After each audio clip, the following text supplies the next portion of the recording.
Sem som. Opa, começamos sem som. Olá, boa tarde. Eu me chamo Eduardo Dávila, sou engenheiro, estou como gerente da BCP Rio de Janeiro e Espírito Santo. Eu gostaria de agradecer a presença de todos e dizer que este é o segundo curso da área de edificações, o primeiro da temática de parede concreta.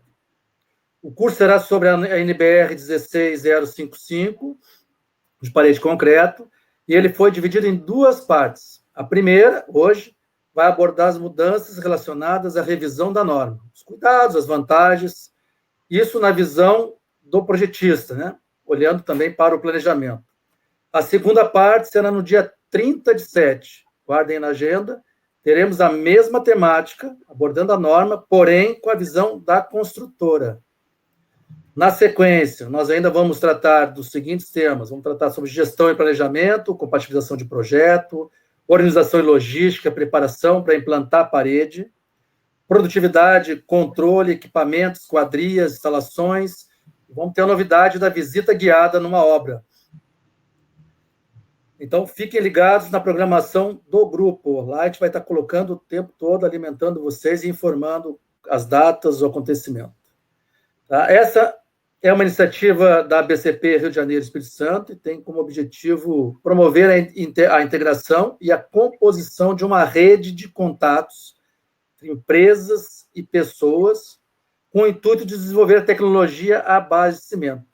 E é essa composição da rede que engloba toda a regional da BCP, com o grupo de parede concreto, temos o grupo de cidades de pavimentação, artefatos de concreto, concreteiras, indústria de argamassa, e tudo isso com conteúdos das melhores práticas, cases de obras, normas, procedimentos, visitas guiadas, tendência, dentre outros. Você vai poder assistir e acompanhar da sua casa, do seu escritório, através desses sistemas de webinar, os cursos, além de informações no grupo de WhatsApp, no YouTube da BCP e no Facebook.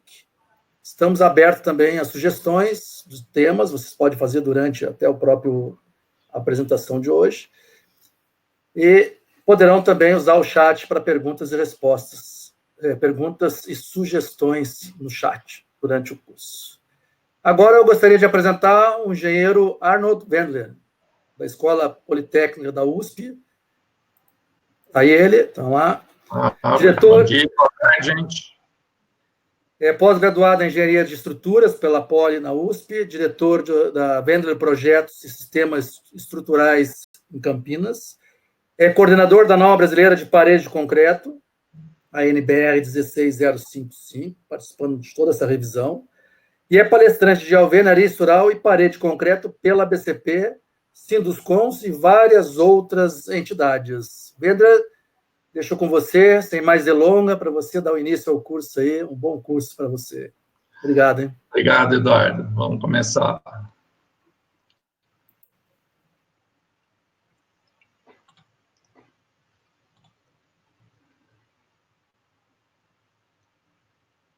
Vamos tentar chegar aqui na apresentação, que não está entrando.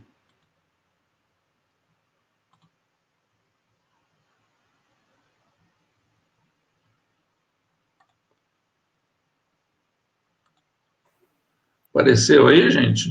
Que para mim não está aparecendo. Sim, tá aparecendo aqui. Tá, estamos vendo aqui, Wendler. Ah, tá vendo? Já estamos vendo ela aqui. Não está aparecendo para você? Não, agora tá. Tá bom. Então. Mas tá do meu computador ou tá daí? Acho que tá daí. Acho que está daqui do sistema. Está aqui do sistema. Mas eu estou vendo ela bem aqui. Está aqui já. Mas aí eu não tenho controle. Mas deu certo ontem, gente. Aí tá aparecendo agora ou não? Tá aparecendo. Estão vendo aqui ela também. Essa aqui que eu estou mudando ou não? Tá mudando. Estamos vendo sim. Estou vendo. Tá beleza. Mudando. Então vamos começar. Tá ok. Obrigado. Vamos lá, gente. Vamos falar um pouquinho das paredes de concreto.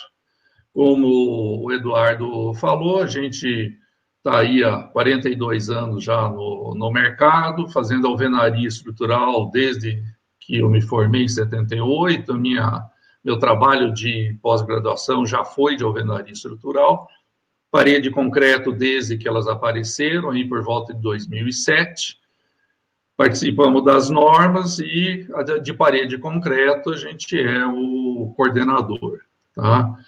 Como que tudo isso apareceu, tá? Em determinado momento, o Geraldo Sesta, que era o diretor técnico da Rodobens, me chamou para uma reunião porque eles queriam aumentar drasticamente a produção. E ele não tinha nem mão de obra, nem material de alvenaria estrutural para fazer isso. A gente foi conversar, que eu conhecia o trabalho de concreto celular da BCP e os ensaios de Furnas que a BESC tinha feito. E disso nasceu um interesse de construtoras, das associações, e se montou uma viagem para o Chile e a Colômbia para ver a parede de concreto com formas de alumínio. Na volta dessa viagem, a gente reuniu todo o pessoal e pensamos, olha, tem muita coisa que é comum a todo mundo. Então, vamos fazer um grupos de estudo, e vamos estudar tudo isso com uma visão de associação. E aí surgiu o Grupo Paredes de Concreto, que é capitaneado pela BCP, pela BESC e pelo IBTS. E fomos trabalhando, tá? A minha parte sempre no grupo foi, desde o começo, a parte de normalização. No primeiro ciclo, lá em 2008, nós fizemos a prática recomendada de projeto, uma norma comentada já a respeito da norma de desempenho e a prática recomendada de execução. E aí foi evoluindo. No ciclo 2, a gente já estava com alguma experiência, fizemos uma revisão da prática, já começamos a pensar nos edifícios altos. No ciclo 3, a gente fez o texto base da norma de parede de concreto, e no ciclo 4 preparamos os cursos que até hoje são dados na ABCP. Tá? Opa, travou, pronto.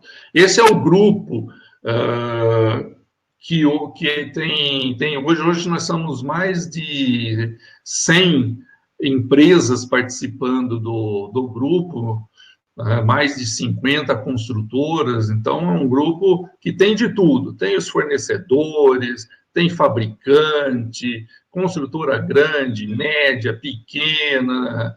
É um grupo bastante grande, com muita informação. Todas essas informações que eu estou conversando com vocês, e muitas outras sobre todos os assuntos que foram tratados, vocês acham totalmente liberado no site das associações, da BCP, da BESC e do IBTS. Tá? Falando agora especificamente da revisão da norma, tá? Onde isso surgiu? Nós começamos daqueles estudos que eu comentei com vocês lá, que a BESC fez em Furnas. Com esses estudos todos, a gente evoluiu para uma diretriz SINAT, que era um empreendimento do Ministério das Cidades para avaliar os produtos e os sistemas que não tivessem ainda a norma, tá? E depois evoluímos, em 2012 saímos com a 16055, tá? Aí, parede de concreto passou a ser igual a todo mundo. Concreto armado, nós temos a 6118 e temos que respeitar a norma de desempenho. Alvenaria estrutural, a mesma coisa, a 15961, que nós estamos terminando a revisão, e inclusive vai mudar de número, vai ser 16868. E parede de concreto, que nós estamos terminando a revisão da parte de projeto da 16055, que nós vamos falar hoje aqui com vocês. Tá? Para essa revisão, o que nós fizemos? Nós fizemos uma série de reuniões preliminares para detectar tudo que o pessoal queria que a gente estudasse, revisse, aumentasse. Tá? Aí a gente, com esse texto já com muitas sugestões, nós começamos as reuniões da ABNT mesmo. Tá? Já fizemos 9 reuniões, aí deu uma paradinha agora, até a gente se estruturar com os home offices durante a pandemia. Terminamos, eu acho que amanhã a gente dá por encerrada a parte de projeto, e estamos tentando, junto à BNT, aquilo que a gente está fazendo, igual da alvenaria. Nós queremos fazer a 16055, parte 1 de projeto, e a 16055, parte 2 de execução. Por enquanto é um texto só, e a partir do capítulo 18 é a parte de execução. Tá? O escopo não mudou, mas vale a pena a gente esclarecer. Tá? Não é qualquer parede que está na 16055. Tá? A 16055 é bem específica, tá? É um sistema de parede de concreto moldada in loco, com formas removíveis, elas não podem ser incorporadas, com armadura distribuída em toda a parede, com ligação entre paredes e entre parede e laje, pode ser feita para qualquer número de pavimentos e com um FCK menor ou igual a 40 MPa. Esse limite do FCK, ele é um limite de projeto, não é um limite, se por acaso na construtora, de repente, ela faz um ensaio e deu mais do que 40, não tem problema nenhum, tá? É um limite de projeto para evitar de utilizar concretos muito fortes e dar paredes muito finas em prédios altos. É só por isso, simplesmente conceitual. Tá?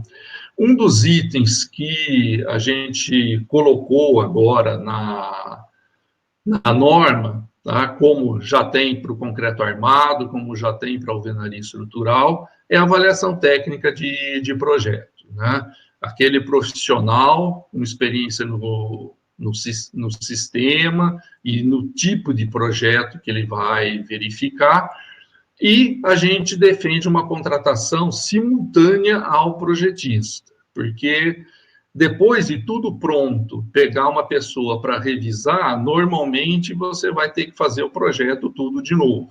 Né?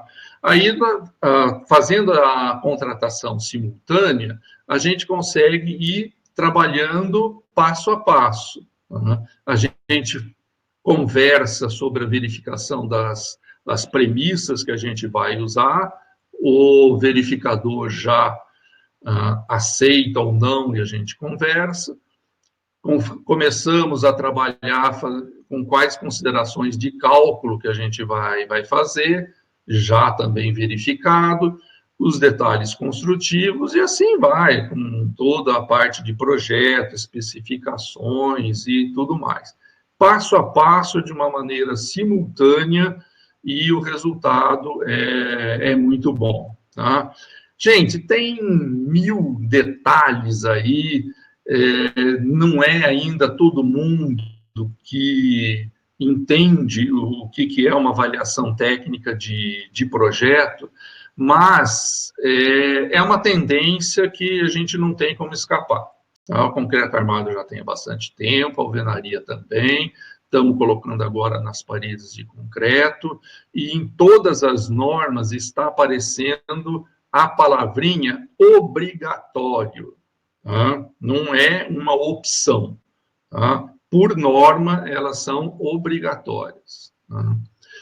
Aqui nas paredes de concreto, a gente fez algumas considerações típicas do sistema. Né? Parede de concreto, a gente tem 80%, 90% do que a gente faz são prédios mais baixos em grande quantidade. Tá? Então, a gente imaginou o que a gente chamaria de um edifício simplificado, que é um edifício bem comportado, até 5 pavimentos, vão principal máximo de 4 metros, sobrecarga máxima de 300 quilos por metro quadrado, quantidade, tem um mínimo de paredes em cada uma das direções. Então, esse tipo de prédio, o que acontece? Nós chegamos com tensões muito baixas em frente à resistência mínima do concreto que a gente vai especificar. Né? Então, nós temos uma folga muito grande e, com isso, a gente pode dispensar, para esse tipo de edifício, dispensar a ATP. Outra coisa é que são sempre conjuntos com muitos prédios. Então, nos empreendimentos repetidos, faz-se a ATP apenas uma vez, desde que todas as condições de cálculo, fundações e interferências, tudo sejam os mesmos projetistas. Isso leva a um grande problema, né? Empreendimentos muito grandes, quase certeza que nós não vamos ter fundação igual para todos os prédios. Então, quando a fundação mudar, tem que fazer a ATP de novo. Tá? Então, na condição de ser tudo igual, beleza, tá? A gente pode fazer uma vez só. Tá?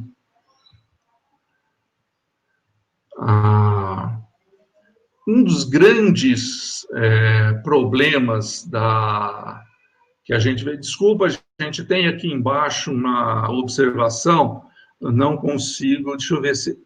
Pronto, consegui tirar. Um dos grandes detalhes que a gente tomou muito cuidado nessa revisão da norma é com o concreto, né? Lógico, o sistema é paredes de concreto, eu tenho parede para tudo quanto é lado, tudo travado, com paredes, com lajes. Então, o concreto é um material realmente que é a nossa curva AAA que a gente precisa tomar cuidado.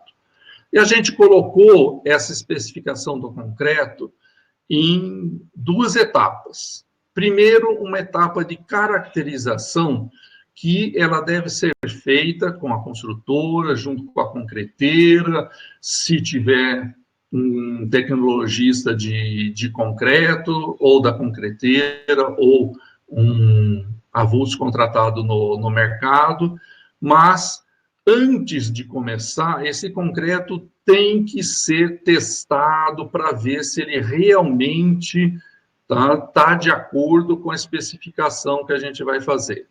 E uma outra etapa que é o controle de qualidade do dia a dia durante a obra, que são os itens que estão aí em vermelho. Tá? Então, primeira coisa a especificar, como sempre, resistência FCK aos 28 dias, é o número básico para o concreto, tá? Mas, para a parede de concreto, ele não vai ser o item que vai dar a melhor especificação. Por quê? Porque eu tenho que fornecer também a resistência de desforma. Essa resistência de desforma, com concretagens diárias, né, que o sistema permite, eu concreto até às 5 da tarde, começo no dia seguinte às 7 da manhã, eu tenho aí entre 12 e 14 horas para ter uma certa resistência, por volta de 3 MPa. Com essa resistência às 12 horas, muito provavelmente, o concreto vai dar um FCK maior do que o especificado. Tá? Ele tem que começar muito rápido, então ele vai continuar também muito rápido, e muitas vezes ele passa do FCK. O módulo de deformação secante, né, o concreto vai ser colocado na laje, que deforma, e, portanto, eu tenho que ter o módulo de deformação especificado. A trabalhabilidade, que é dado pelo espalhamento, não mais por um slump, tá? Esse espalhamento é bem definido na norma de concreto autoadensável, 15823. um índice de estabilidade visual, que eu já vou mostrar para vocês como que é. Outros ensaios, né, se você estiver utilizando realmente o concreto autodensável, a 15823 dá uma série de ensaios obrigatórios para a gente poder dizer que o concreto é autodensável. E os detalhes, classe de agressividade pela 12655, relação de água-cimento pela 12655, consumo mínimo de cimento também, e um índice que eu gostaria de dar um foco bastante grande nele, tá? É o índice de retração. Tá? Nós já estamos com a norma praticamente encaminhada, baseada na STM 157, tá? E só que é um ensaio demorado, tá? Na STM, eles pedem 112 dias. Nós, para agilizar um pouco o mercado, como depois de 56 dias isso varia muito pouquinho, nós estamos pedindo esse índice de retração aos 56 dias. É um valor muito importante. O concreto, se ele tiver uma retração maior do que o convencional, nós vamos encher de fissura a nossa obra. Tá? Então, tem que prestar bastante atenção. Aí, o que acontece? Olha o numerinho, 56 dias. Por isso, a caracterização tem que começar com 60 dias. Nós temos que começar com 60 dias, fazer todos os corpos de prova para todas essas necessidades, fazer o corpo de prova de retração e deixar ele lá trabalhar os 56 dias para a gente ver se está tudo ok. Tá? Então, esse conjunto de coisas é uma das coisas mais importantes que a gente tem para ter uma obra boa, sem fissuras, com bom acabamento. Temos que trabalhar bastante nessa especificação de concreto. Tá? O ensaio de espalhamento, né, que a gente chama de slump flow, tá? É esse aí. Nós não medimos mais o slump, a gente mede o diâmetro que ele espalha. Normalmente, esse número está por volta de 60 a 70 centímetros. E é importante observar essa figura do lado, é exatamente a mesma figura lá ampliada. Observa como o concreto ele leva os agregados juntos e mantém a homogeneidade. Não tem uma gotinha de exudação aqui do lado. Tá? Então, é esse o concreto que a gente deseja. Uma das maneiras da gente verificar isso, que agora vai para a norma, é esse índice de estabilidade visual. Que é você observar visualmente mesmo. O índice 0 é aquele que a gente pretende, tá? Agregado bem distribuído e sem exudação. O agregado continua distribuído, mas já tem um pouquinho de exudação. O 2, ele já começa a ficar brilhando em toda a superfície, então você percebe que já está tendo exudação em toda a massa do concreto. E no 3, você observa, inclusive, segregação do agregado. Esse agregado ele não foi distribuído e não foi levado para as bordas como deveria ser. Tá? A gente admite, tá, o índice de estabilidade visual 0 ou 1. Tá? Isso é uma novidade que a gente colocou agora na revisão da norma. Outro detalhe importante: todas as estruturas que a gente chama de estruturas de painel, tá? Que basicamente são a alvenaria estrutural e a parede de concreto, as transições e as fundações devem ser obrigatoriamente calculadas em conjunto, num modelo único. Tá? Por quê? Porque a deformação da base, seja ela transição ou fundação, vai alterar as tensões na parede. Então, quando eu tenho essa concentração de tensões, que é aquele famoso efeito arco que aparece, né? a gente tem uma concentração de tensões logo acima dos apoios. E essa concentração, ela acontece mesmo quando você não calculou com efeito arco. Nós fizemos um estudo nesse quadrinho que está aí do lado, e fomos aumentando a altura da viga até uma baita viga de 35 por 150, e ainda assim, sobre o apoio, nós tivemos uma tensão 2 vezes maior do que a calculada. Então, precisa fazer essa verificação sempre, em todas as situações, mesmo se a gente estiver descendo a carga verticalmente, direto sobre as vigas, sem utilizar o efeito arco de concentração nos apoios. Essa frasezinha, gente, ela é muito importante. Tá? Os projetos de formas, escoramentos, detalhes embutidos, vazados, projetos de instalações, devem ser validados pelo projetista de estrutura. Lógico, gente, agora as paredes são a nossa estrutura.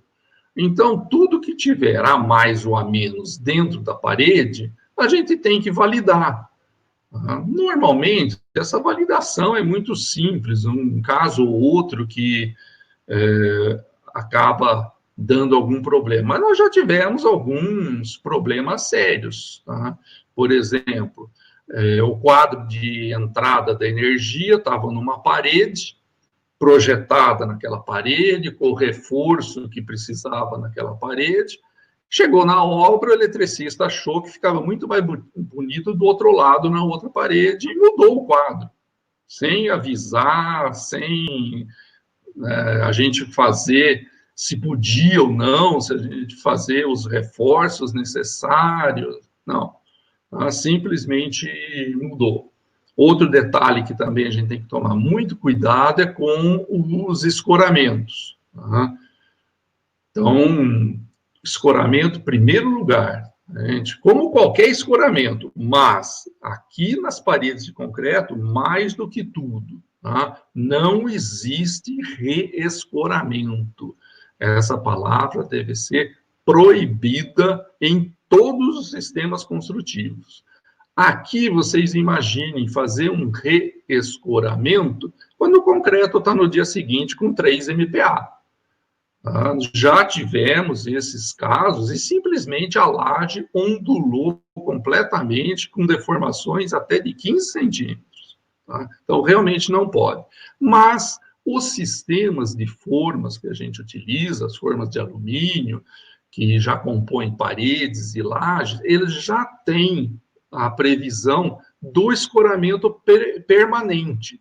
Então, você desmonta todas as formas sem tirar aquelas escoras permanentes.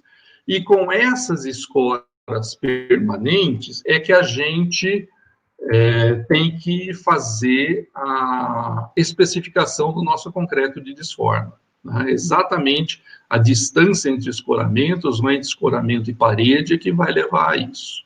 Né? Pensando, então, no dimensionamento, essa aqui é a nossa fórmula de dimensionamento, ela leva em conta o FCD do concreto, a porcentagem de aço, e nesses Ks do denominador, está aí as dimensões que a gente tem da parede. É esse que está andando sozinho. Uhum. E nós estamos introduzindo uma outra fórmula que vai ficar num anexo, uma fórmula alternativa. Essa fórmula é uma fórmula mais teórica e vem da norma americana do ACI. Tá? Então, também é uma alternativa que a gente vai poder utilizar, calculando qual é a força de compressão, qual é o momento, né, que aparece, e fazendo a conta direto em cima desses valores. Tá? Lembrando que efeito de vento e desaprumo são sempre os dois considerados. Lógico, dentro das combinações de cálculo. Como todas as combinações, né, você tem a carga permanente com um coeficiente de 1,4, depois você tem a parte das cargas acidentais, sempre uma principal só com 1,4 e as outras um pouco mais reduzidas. Então, tem que fazer toda essa combinação de coisas. Gente, desculpa aí, está indo sozinho, deve estar ligado para mudar o slide por tempo, daí eu tenho que voltar, tá? O dimensionamento ao redor das aberturas também foi bastante modificado, tá? Na parte de detalhamento, eu tenho que me preocupar principalmente, tá, com a armadura mínima. Então, isso é uma tela que vai em toda a parede, que eu tenho na parte do aço, na vertical, 0,09%, na parte o aço horizontal, 0,15%. Tá? De uma maneira geral, nós temos sempre aqui construções até 2 pavimentos, uma tela um pouco inferior. Agora, gente, cuidado com isso. É construções até 2 pavimentos. Não é os últimos 2 pavimentos de uma construção. Então, o predinho de 4 pavimentos é tudo Q92. Tá? Só as casas térreas, os sobrados, é que pode ser a Q61. Tá? Cuidado com isso, que é uma coisa recorrente do pessoal entender errado esse detalhe da norma. Está bem clara a frase, construções até 2 pavimentos. Tá? E o detalhamento, eu tenho que ter a ligação entre todos os meus elementos. Tá? Então, parede com parede na horizontal, parede com parede na vertical, que seriam as esferas, e parede com laje, que são os L's que a gente coloca virando dentro da laje. Então, essas 3 condições têm que ser cumpridas, todas elas com armadura mínima especificada. Tá? Também na parte do detalhamento, nós temos que entender um pouco como é que funciona esse detalhe. As tubulações hidráulicas e sanitárias têm que ser fora da parede. Isso não é uma coisa especificada na norma 16055.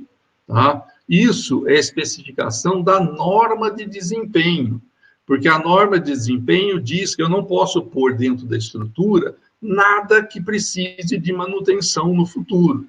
Como a nossa parede inteirinha é uma estrutura, eu não posso ter uma tubulação hidráulica, alguma coisa assim, que eu possa ter que fazer uma manutenção. A sanitária nem cabe dentro de uma parede, né? Um tubo de 4 polegadas já tem mais de 10 centímetros, a parede de 10, né? Se for um predinho mais baixo, nem cabe. Tá? Agora, as tubulações elétricas e de sistemas podem, desde que sejam preponderantemente verticais. A gente admite, no máximo, um trecho na horizontal de 1/3 da parede, sendo no máximo 1 metro, desde que o projetista tenha essa informação e calcule essa parede desprezando esse trecho. E não podemos passar tubulações nos encontros de parede. O que a gente chama de encontro? Tá? Um trechinho de 3 vezes a espessura da parede a partir do canto. Tá? Então, nesse trecho, não pode passar nenhuma tubulação. Que é o que esse desenho aí mostra, né? Ó, afastado 3 vezes a espessura, com um comprimento 1/3 da parede ou 1 metro, e nesse restante de parede aqui, com comprimento L e R, eu tenho que fazer a minha conta se esse trecho passa ou não passa. Tá? É isso que a norma fala.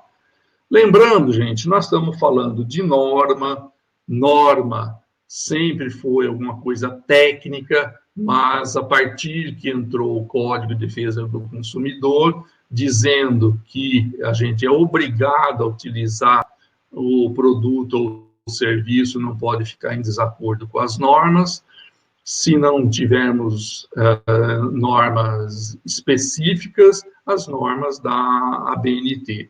Então, é realmente obrigatório o uso das normas, né? Não porque a norma em si seja uma lei, não, é que existe uma lei que obriga a utilizar as normas, o que para um juiz que for estar julgando é a mesma coisa. Obrigado, gente, é isso que a gente tinha e ficamos aí à disposição para as perguntas que tiver. Excelente, Werner. Muito bom, Werner. Bem esclarecedor aí. Eu tenho algumas questões aqui, tem duas questões que eu gostaria de perguntar, que me chamaram a atenção. Uma, não sei se já dá para fazer as perguntas, mas está tirando a apresentação, Werner? Não, eu estou tirando, pode fazer, eu estou escutando. Eu sei que a norma vai permitir agora edifícios, não tem uma limitação para parede. Tem altura agora para fazer o edifício de parede de concreto? Tem uma limitação? Não tem mais, né? A parede de concreto? Não, na realidade, nunca teve como norma. Nós tínhamos essa limitação de 5 pavimentos no SINAT. Quando a gente transformou isso na norma, não tinha limitação. Mas dava bastante um mal entendido, porque logo no começo da norma, a gente definia o que era edifício simplificado, e este edifício simplificado era até 5 pavimentos. Aí o pessoal lia 5 pavimentos e achava que a norma era para 5 pavimentos. Não, a norma sempre foi para qualquer número de pavimentos. Qual é o edifício hoje mais alto que tem de parede no Brasil? Você sabe? Olha, o que você conhece aí? No Brasil, nós devemos estar com os maiores na faixa de 35, 40 pavimentos. Tá? Aonde estão esses aí? No São Paulo? Olha, não sei te dizer exatamente, mas, por exemplo, aqueles lá de Camboriú, que é muito mais que isso, tá? Tem bastante de parede de concreto lá. Só que a gente não considera exatamente porque a gente sempre imagina os prédios de parede de concreto que são regidos pela 16055, aqueles prédios que têm uma quantidade de parede nas duas direções. A gente tem vários prédios, mesmo mais baixos, aí da ordem de 20, 25 pavimentos, que acaba fazendo só as paredes externas e o núcleo central, e o resto põe drywall. Tá? Entendi. Isso, se você for utilizar a fórmula de dimensionamento da 16055, pode dar problema, tá? Porque é um edifício que ele já não é travado nas duas direções. Tá? Entendi. E o de Camboriú é a mesma coisa. Agora, o núcleo central que estabiliza aquela loucura toda de altura é parede de concreto. Uma outra pergunta, o sistema de laje, né? Pode ser utilizado exemplo de laje treliçada ou pré-moldadas. Eu já ouvi alguém comentar sobre, ou vai utilizar, ou está pretendendo utilizar esse tipo de laje em parede, que tradicionalmente você faz com a própria forma, né? Tem visto? Pode ser utilizado? Isso pode ser utilizado? Pode, né? Mas vamos pensar junto. Quem estiver utilizando um sistema de formas convencional, forma de alumínio, né, planejada, essas formas, elas já vêm com a previsão de forma de parede e laje. Quer dizer, seria um contrassenso você pegar um sistema desse, que já tem forma de parede e laje, e encher só a parede para depois querer colocar outra laje em cima. Tá? Mas o que acontece? Tem muita gente fazendo 1000 formas diferentes, inventando processos, tá? E esses processos alternativos, normalmente eles pensam só na parede. Tá? E aí depois vem com outro sistema para fazer a laje. Tá? Qual que é o problema? Tá? Tem que respeitar a ligação parede-laje especificada na norma. Vocês viram lá naquela figurinha, né, que eu tinha um L de ligação entre a parede e a laje. Então, isso tem que estar ligado. E, às vezes, não é tão fácil de fazer isso, porque imagina uma laje treliçada com algum material de enchimento no meio. Você tem que pôr a ligação mais ou menos cada 15, 20 centímetros. Tá? Vai bater na região do enchimento. E aí você tem que fazer um trecho de concreto só para poder fazer a ligação. Quer dizer, não fica legal, tá? Mas não é proibido. Não é proibido. Segundo a norma, tem uma pergunta agora aqui, mandaram aqui para o WhatsApp. Segundo a norma, quais os principais cuidados deve ter uma empresa que está iniciando nesta tecnologia? Não sei se talvez seria a segunda norma, ou quais os cuidados que deve ter? Sabe que aqui no Rio as construtoras não... O Luiz Carlos, da SH Fornos, que a fábrica é no Rio, né? É do Rio. A fábrica do Brasil é no Rio. Ele conversando comigo ano passado, ele disse, Eduardo, eu vendo o Brasil todo, não vendo para o Rio. Estava fazendo, eu acho que o ano passado ele fez a primeira venda, se eu não me engano, foi a primeira venda para uma construtora do Rio. E agora acho que parece que tem outra comprando forma dele aqui. E ele vende o Brasil inteiro. Não sei que, segundo a norma, que vantagem, né? Que cuidados a gente tem que ter para quem está começando. O que você tem para falar, Vendra? Cuidado para começar. Eu acho que a gente tem várias coisas aí que a pessoa pode utilizar, tá? Lógico que o primeiro detalhe de tudo é conhecer bem a norma, tá? Isso não é suficiente, tá? Mas é a primeira coisa que a gente tem que conhecer. O segundo fator, vamos chamar assim, que a construtora pode utilizar é exatamente os fornecedores dos insumos. Né? Esse pessoal, por exemplo, você citou da forma, eles fazem a forma, montam a forma na fábrica, você vai até lá para ver se essa forma está de acordo com o que você quer, depois eles desmontam, manda para você, vem acompanhar uma ou duas montagem, desmontagem, até você pegar o jeito. Então, é uma das coisas importantes.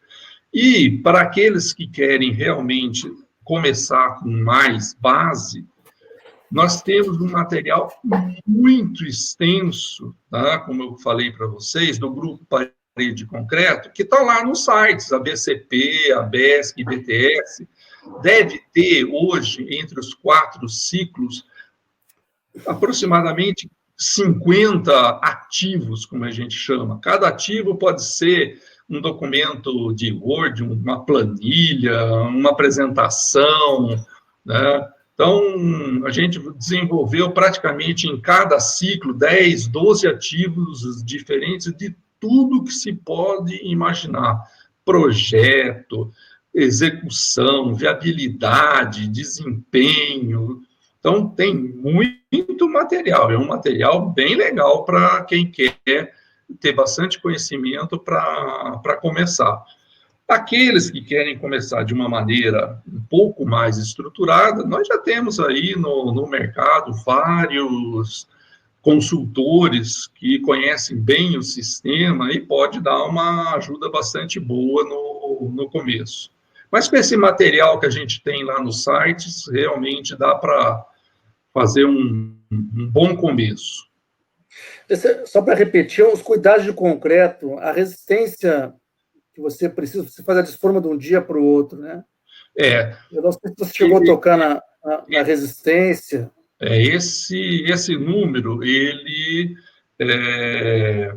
vem de uma série de detalhes em conjunto, né? O dia seguinte, por que 12, 14 horas? Porque nós vamos desformar isso logo de manhã no dia seguinte.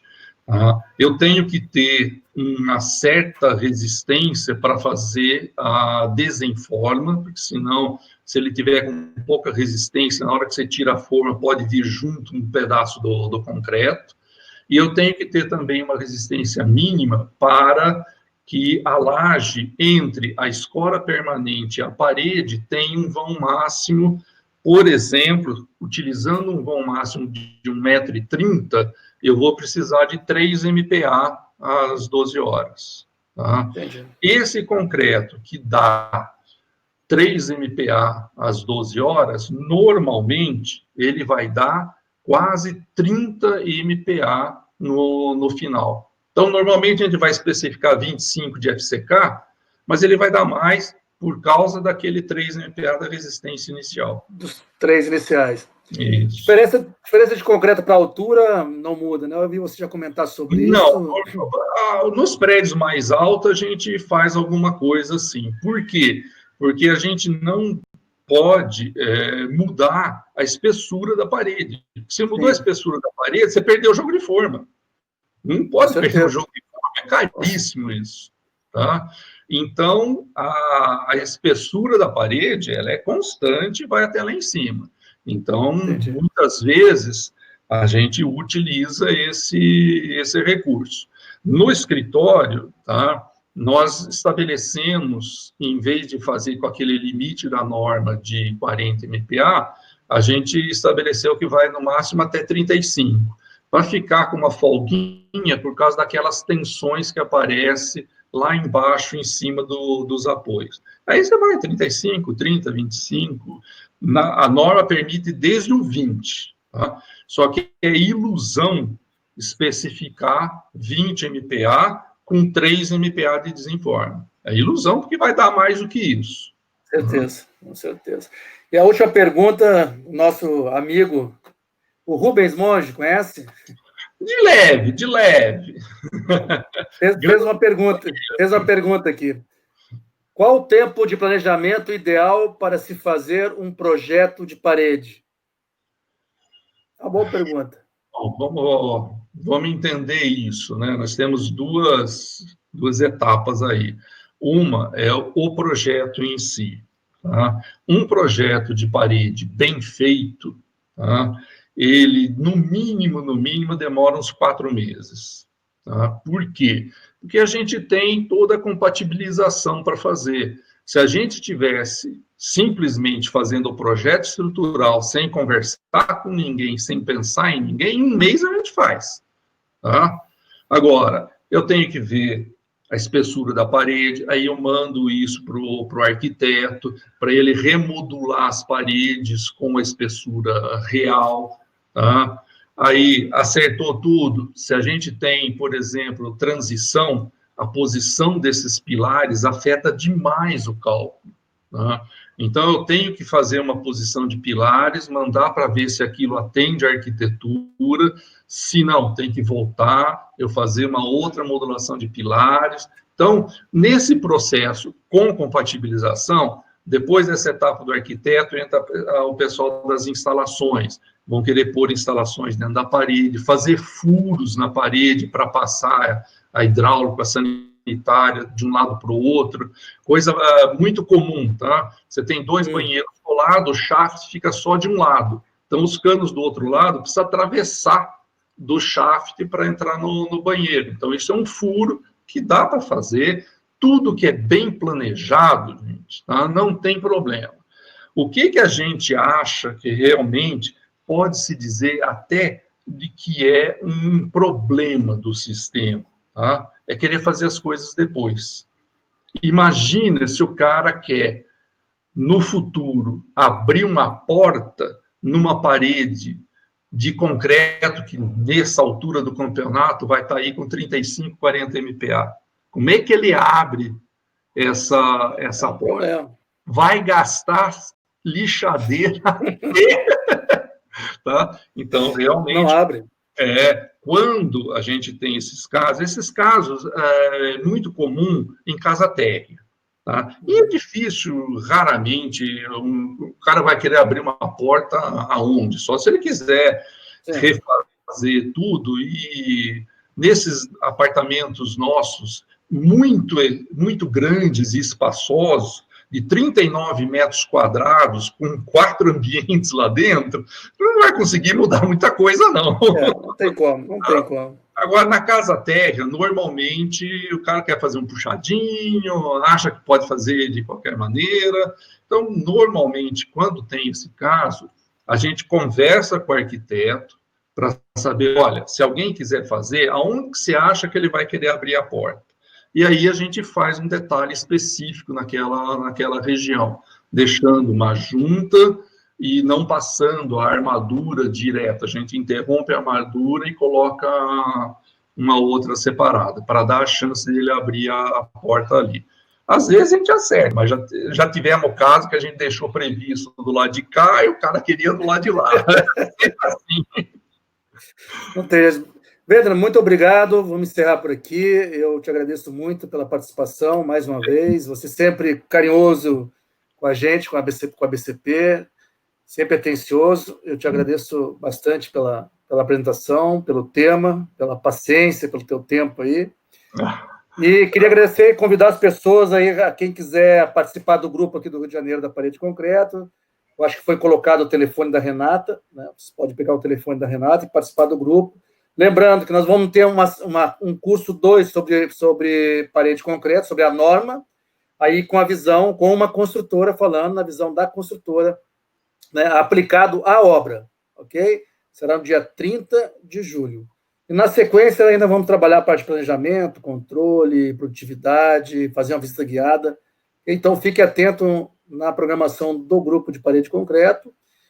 E mais uma vez agradeço aí a presença de todos. Muito obrigado por essa tarde aí, estar junto aqui, tratando desse tema importante, dessa revisão da norma, né? Nos adiantando nos assuntos, né? Estamos adiantando. Quando é que finaliza a revisão? Vai estar publicado? Olha, é difícil dizer. Né? Eu acredito que a parte de execução deve ser mais rápida. Né?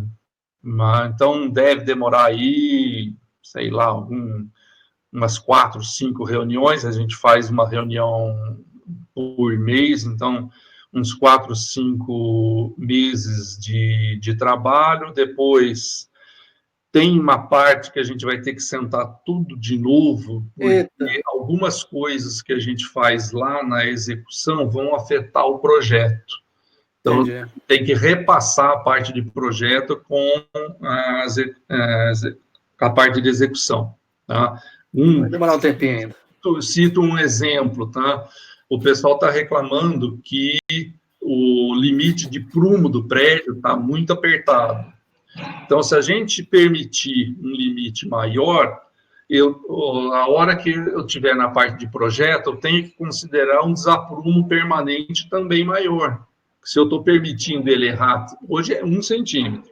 Se a gente permitir 2 ou 3, até esse ponto, se eu estou dizendo que pode, eu tenho que calcular isso para pôr no projeto. Então, esses detalhinhos assim é que vão faltar. Mas, tudo isso, eu acredito que até o fim do ano a gente acabe. Aí vem uma outra etapa que é dentro da BNT. Tá bom. A norma de alvenaria que está saindo agora, hoje nós tivemos um retorno da BNT, que a gente achou já que estava terminando, ainda tem mais alguns detalhes, mas nós terminamos essa revisão em fevereiro de 2019. E agora, a consulta nacional foi o mês passado. Tá? Entendi. Então, lá dentro da BNT, não tem para eles estão acelerando, estão colocando em dia, mas demora. Tá bom, então. Até o meio do ano que vem, eu acho que está tudo resolvido. Então, tá bom. Obrigado, gente. Um bom final de dia para todo mundo. Até logo. E obrigado mais uma vez, André. Um abraço, hein? Tchau, tchau. Estamos às ordens, estamos à disposição. Aí tem os meus contatos. Qualquer coisa, a gente está à disposição. Obrigado. Um abraço. Tchau, tchau.